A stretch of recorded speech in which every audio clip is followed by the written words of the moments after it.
Olá, eu sou a Giovândia Moreira, presidenta do sindicato. Estou aqui conversando com a doutora Eliana Lucina, que é procuradora do trabalho, lotada aqui na Procuradoria Regional do Trabalho da 2ª Região. Doutora Eliane, obrigada pela presença, por conversar aqui conosco. E nós vamos falar um pouco sobre a terceirização. A gente sabe que foi aprovada uma lei, e eu queria que você falasse um pouco qual é a posição. O Ministério Público do Trabalho tem uma posição sobre terceirização? Qual o entendimento de vocês em relação a esse tema? Eu gostaria de agradecer o convite, é uma honra estar aqui no Sindicato dos Bancários, tentando esclarecer alguns pontos da lei de terceirização.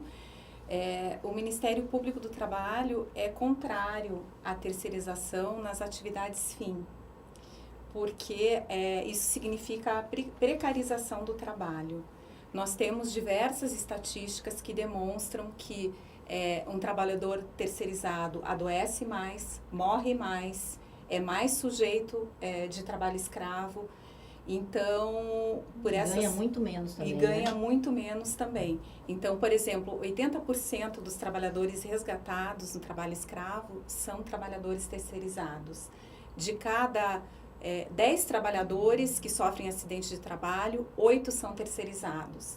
O trabalhador terceirizado... Normalmente, doutora, desculpa interromper, normalmente essas pessoas são vítimas até de acidentes fatais, né? Sim, no setor elétrico principalmente, em que também 80% dos acidentes ocorridos são com trabalhadores terceirizados.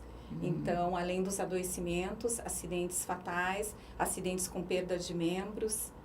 E eu vi um vídeo, você já está mostrando o vídeo da Associação Nacional dos Procuradores do Trabalho, estava mostrando um trabalhador acidentado que perdeu os braços, né? Exatamente. Quer dizer, muda completamente a vida da pessoa. Muda completamente, ele teve os 2 braços amputados e isso... Porque não tinha treinamento nenhum, não tinha a mesma preparação, não tinha as mesmas condições para trabalhar, né? Exatamente. As empresas terceirizadas, muitas vezes, em busca do lucro, acabam não investindo em segurança e saúde do trabalho, o que faz com que esses trabalhadores não recebam um treinamento adequado e que se submetam a condições adversas sem esse treinamento. Então, doutora Eliane, um dos motivos, as justificativas deles para terceirizar ou para aprovar a lei da terceirização é que isso vai gerar emprego.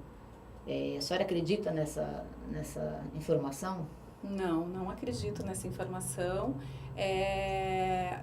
A terceirização, o que eu acredito que pode acontecer é que os empregados contratados diretamente podem ser dispensados e recontratados por meio de empresas terceirizadas. Então, vai haver uma substituição de mão de obra e não a criação de novos postos de trabalho. Eu acredito nisso. Isso aconteceu no México. Assim, a gente fez esses anos agora, nós fizemos uma conferência e trouxemos um convidado do México, que era um trabalhador, um representante sindical dos bancários, né?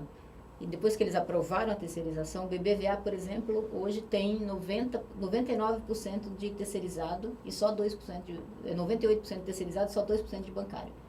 E todos os bancários foram substituídos. Quer dizer, você não gerou mais emprego, você só trocou, como a senhora está falando. Só trocou o trabalhador que tinha lá vários direitos conquistados, garantidos, anos de luta, por trabalhadores numa situação muito mais precarizada, ganhando menos e sujeitos a muito mais acidentes do trabalho. Exatamente. Eu milito já há quase 20 anos, sou procuradora do trabalho há quase 20 anos, e o que a gente verifica é uma situação muito pior para o trabalhador terceirizado e que fica muito menos tempo no emprego do que o empregado normal. O trabalhador terceirizado fica em média 2 anos e meio no emprego, quando um trabalhador empregado fica em média mais de 5 anos. Então, a gente entende que isso também quebra o pilar que existe de proteção que existe nessa relação bilateral, quando temos o empregado e o empregador. Porque surge uma terceira pessoa nesse meio, e a lei ainda permite a quarteirização, ou seja, a subcontratação de uma outra empresa. A empresa terceirizada que foi contratada pode contratar outra empresa. Exatamente. Então, e a gente vê, por exemplo, a gente vê também acontecendo sei lá, nos bancos, por exemplo, que praticam hoje uma terceirização ilegal, a gente tem várias áreas aí que eles não podem terceirizar, eles terceirizam. Imagina se tivesse, né, se pudesse terceirizar tudo. O quanto que eles não já teriam de terceirizados. É uma coisa assim que... Exatamente, aumentando os lucros. Que também fala assim, é para resolver o problema dos 12 milhões de terceirizados que tem no Brasil hoje. Se liberar, é para a gente resolver insegurança jurídica. A senhora acha que isso resolve a insegurança jurídica? Isso de insegurança jurídica é uma falácia. Porque já existia a súmula 331 do TST, que já previa a responsabilidade subsidiária do tomador dos serviços. Então, a lei trouxe isso, que é uma coisa boa, mas que já acontecia na Justiça do Trabalho. Então, não é uma novidade, isso já existia. E a outra questão que também já existia na jurisprudência dos tribunais é a responsabilização da empresa tomadora nos casos de saúde, segurança e higiene do trabalho. Então, se a lei veio para acabar com a insegurança jurídica, isso não vai acontecer. Primeiro porque a lei é imprecisa, a lei é nebulosa e vai gerar diversas interpretações. Então, a insegurança jurídica vai só aumentar e não cessar com essa lei. O que eu, assim, agora falando no meu ponto de vista, não em nome de todo o Ministério Público, o que eu acho é que eles aproveitaram essa lei para inserir diversas modificações que são um retrocesso na legislação trabalhista, sob esse fundamento de que é para regulamentar os terceirizados. Então, eles poderiam ter criado uma lei e ter tratado desses aspectos, e não a lei com essa amplitude que ela pretende dar. Pretende dar, mas que a minha interpretação é que ela não deu essa amplitude toda para a terceirização. Que eles pegaram uma lei que tinha 19 anos, uma forma de não passar pelas votações e pelo trâmite que teria que passar. Então, eles foram lá, resgataram um projeto de lei, aliás, que já tinha sido retirado pelo Executivo, né? Era um projeto do Executivo, foi retirado também pelo Executivo, e mesmo assim eles votaram para não ter que ir para o Senado, para não ter resistência do movimento sindical, dos trabalhadores no Brasil. Eles fizeram, nosso ponto de vista sindical, um golpe, porque é um jeito de como é que eu aprovo rapidamente, sem dar tempo dos trabalhadores se organizarem, fazerem greve e lutar contra. Eu acho que o que está faltando no Legislativo é essa democratização ao legislar mesmo. Porque o que deveria ter acontecido? Um amplo debate com a sociedade. Um plebiscito, por exemplo, eu tenho certeza que iria ser rejeitado. Exatamente. Se tivesse a população não concorda com esse projeto. E não foi discutido com as instituições, não foi discutido com o meio jurídico, não foi discutido com a sociedade. Então, eles vêm e fazem uma modificação tão profunda na legislação sem esse debate. Isso que está faltando. Eles culpam muito a Justiça do Trabalho. Eles têm dito assim, eu vi na fala dos deputados na votação, dizendo o seguinte: olha, mas tem inúmeros processos trabalhistas, tem milhões de processos trabalhistas no Brasil, como se isso fosse culpa do trabalhador ou do juiz ou do procurador do trabalho. O que significa essa quantidade de processos trabalhistas hoje no Brasil? Significa a quantidade de empregadores que descumprem a legislação. Se os trabalhadores... do empregador, né? Que não cumpre com a legislação. Se o trabalhador vai na justiça pleitear aquilo que lhe foi sonegado, é porque alguém cometeu uma fraude e descumpriu a legislação. Então, o problema da Justiça do Trabalho que ele vai reclamar na Justiça, né? Exatamente, porque não recebeu nem as verbas rescisórias. E outra coisa que eles falam é o seguinte, que nesse projeto de lei a responsabilidade ela não é solidária, né? Ela é subsidiária. Eles falam, não, mas quem disse que a empresa que contratou o serviço não vai se responsabilizar por pagar se a terceirizada sumir, como a gente viu muito aqui acontecendo nos próprios bancos, nas empresas de segurança.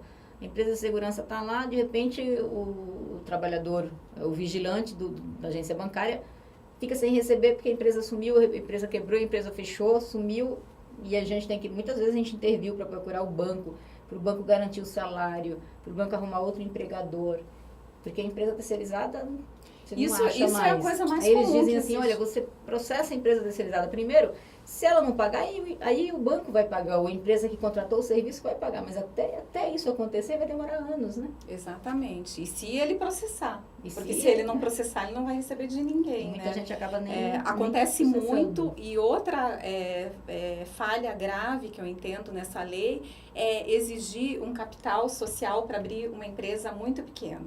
Dependendo do número de funcionários, é um capital social de R$10.000.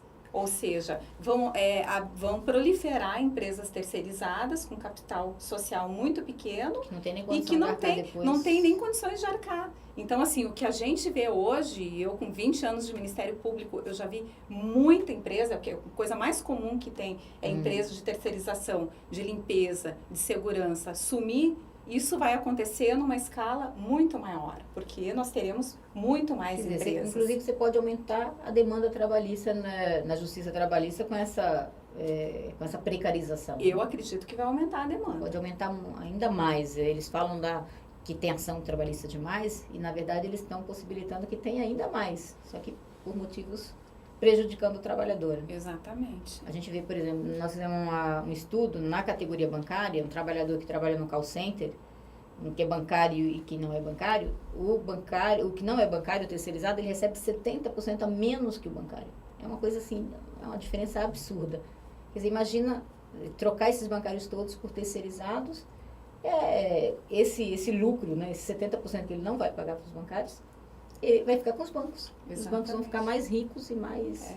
A concentrar mais concentração de renda vai aumentar e os trabalhadores vão empobrecer, a população vai empobrecer, a desigualdade social vai aumentar. Agora, o Estado perde também, não perde, doutora? Na arrecadação, com essa rotatividade que a senhora falou, que é maior no terceirizado, isso aí o Estado vai ter que pagar o salário de desemprego para esses trabalhadores numa proporção muito maior. Quer dizer, o Estado vai acabar gastando mais, a conta também vai ficar para o Estado. Sim, salários mais baixos, consequentemente, recolhimentos de impostos mais baixos e o Estado perde. Eu acho que a economia também perde, né? Salários menores, trabalhador com menos poder de compra. Exatamente, o consumo deve ter uma queda. Então, assim, não é só a classe trabalhadora que vai sofrer, também os pequenos empresários, os médios empresários também vão sofrer uma crise muito grande. Se o Estado arrecada menos, tem menos dinheiro para a saúde, menos dinheiro para a educação, menos dinheiro para as ruas, né? Enfim, para todo o serviço público de maneira geral. Exato. Agora, também com relação a essa lei, a interpretação que eu faço dela é que não foi liberada a terceirização irrestrita. Ainda que os empregadores já estejam entendendo, alguns já estejam entendendo dessa forma, ela foi, a terceirização para atividade fim é só para as hipóteses de trabalho temporário e não para as hipóteses de prestação de serviços, porque a lei, quando fala do trabalho temporário, ela fala especificamente atividade fim e atividade meio. E quando ela trata da terceirização de serviços que não é do trabalho temporário, ela não fala em atividade fim e atividade meio, apenas em atividades específicas. E sobre o serviço público, você acha que acaba com o concurso ou essa interpretação também se estende? Também se estende, porque a legislação, essa lei, ela tem que ser interpretada em consonância com as demais leis, a Constituição e a CLT. Então, o artigo 37 não foi revogado, que estabelece o concurso público. Então, eu entendo que não se aplica para as atividades fim dos órgãos públicos essa legislação. Mas já tem municípios aqui no interior de São Paulo já trocando o trabalhador da saúde, demitindo e contratando terceirizado. Demitindo concursado e contratando como terceirizado. Isso vai ensejar muito trabalho para o Ministério Público do Trabalho, mas nós estamos prontos para enfrentar essas situações e para combater o que entendermos que não se aplica, como, por exemplo, nesse caso do concurso público que não foi revogado. Então, no caso dos bancos públicos, também que bom saber que a senhora tem essa interpretação, porque a gente está vendo um desmonte e fechamento de agência, de banco público, todas, né, tanto o Banco do Brasil como Caixa, mas também como os bancos regionais, o Banco do Nordeste, o Banrisul está sendo, o governo está pressionando para privatizar, O Banco do Estado do Espírito Santo também, eles estão colocando que para socorrer o Estado tem que privatizar. A gente está vendo um desmonte, né, num banco público, que são instrumentos de crédito com taxas de juros mais baixas, fundamentais para a agricultura familiar, fundamentais para o próprio Minha Casa Minha Vida, para o financiamento imobiliário, né, para várias áreas. O próprio BNDES, eles tiraram 100 bilhões de reais de uma vez só, em dezembro do ano passado, do BNDES. E como é que a economia volta a crescer se não tiver fonte de financiamento? Então, assim, a tendência, que nesta tendência de diminuir a importância e o tamanho do banco público, que eles também queiram trocar os bancários ou não contratar mais via concurso e querer contratar via terceirização. É importante saber aí o posicionamento da senhora, porque essa lei acabou de ser aprovada, né? Está todo mundo estudando para ver qual a interpretação que se dá para ela. Para você ver o quanto vai ensejar interpretações diversas e decisões diversas. Ou seja, a lei não veio para tirar a insegurança jurídica, a lei traz mais insegurança jurídica, essa lei. Isso é o resultado de fazer as coisas no afogadilho. Né? Bom, doutora Eliane, Lucina, eu queria agradecer a sua presença, conversando aqui com os bancários, toda a contribuição para esse debate, esse momento que é tão difícil, deixar a senhora com a palavra para as suas considerações finais. Eu também agradeço, Juvande, agradeço o convite e me coloco à disposição para outras oportunidades que vocês entenderem, quiserem a opinião, né, do Ministério Público do Trabalho ou de uma procuradora do trabalho. E eu falo não só com relação a essa lei da terceirização, mas com relação à reforma trabalhista, que está sendo pautada. Que é terrível também. É terrível, é o maior retrocesso da história do direito do trabalho no Brasil, que se teve notícias. Infelizmente. Então, infelizmente, é retirada de direitos trabalhistas e não modernização, como estão falando. Essa lei... O discurso dos deputados, quando estava aprovando, parecia que eles estavam aprovando uma coisa maravilhosa. Demissão em massa, trabalho autônomo, né? Quer dizer, você poder contratar trabalhador ou autônomo na empresa, só vi retrocesso na lei. Exatamente. E é o que eu penso, a desigualdade social, se aprovado esse projeto de lei de reforma trabalhista, já aliado à terceirização e à reforma da Previdência, vai causar um empobrecimento enorme e aumento da desigualdade social. Muito obrigada. Bom, por isso mesmo que agora no dia 28 nós temos que fazer a maior greve geral da história desse país. Então os bancários aprovaram e nas assembleias, nos locais de trabalho, a participação na greve geral. Todo o setor de transporte também já se organizou, discutiu e estão aprovando a participação na greve geral. O setor público, a gente está vendo aí os professores, inclusive professores da rede privada, aderindo à greve geral. Então, que a gente faça aí no dia 28 uma grande greve geral. Então, conto com vocês. Nós estaremos nos locais de trabalho para fazer com que a greve aconteça. E é fundamental a gente parar agora, antes que a gente perca o emprego, os direitos, enfim, a qualidade de vida, a condição de vida. Então, um grande abraço a todos e vamos fazer uma grande greve geral no dia 28.